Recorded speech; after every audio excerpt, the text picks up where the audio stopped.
মোচার চপ বানাবো, তোমাদের দেখাচ্ছি, তোমরা সবাই দেখো। বসিয়ে আগুনটা ধরিয়ে দিলাম। খানিকটা এই যে মোচা, সেদ্ধ করা মোচার সঙ্গে আলুও আছে, সেদ্ধ করে রেখেছি। খানিকটা মোচা নিয়ে নেব, পুরোটা করবো না, অল্প করে করবো এখন। খানিকটা মোচা নিয়ে নিলাম। প্রথমে একটু ভালো করে চটকে নেব,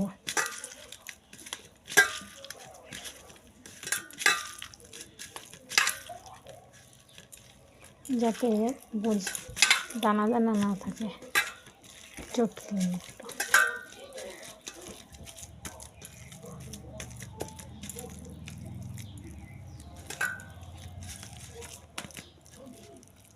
মধ্যে লবণ দিয়ে হলুদ দিয়ে সেদ্ধ করে নিয়েছি।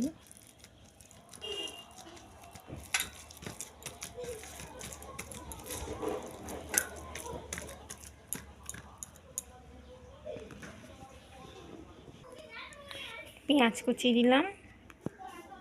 এবার যে রসুন কুচি রেখেছি, রসুন কুচি দেব।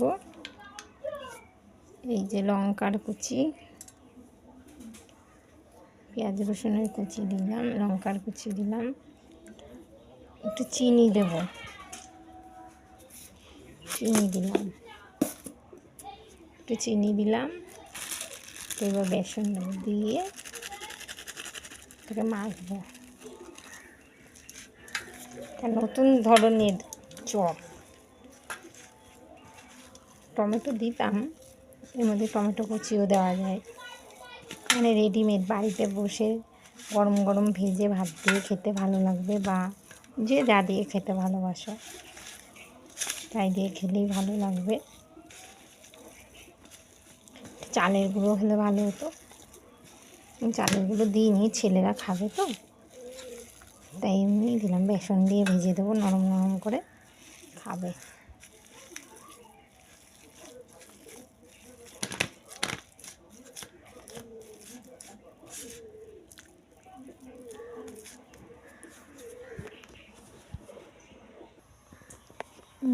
কড়াইয়ের মধ্যে তেল দিয়ে নিলাম,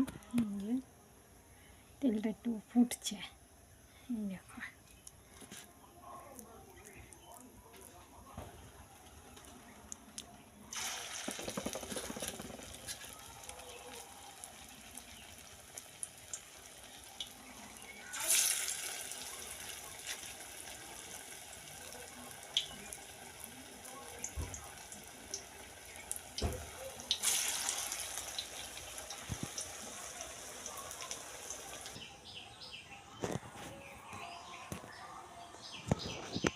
কেমন লাগছে দেখো চপ।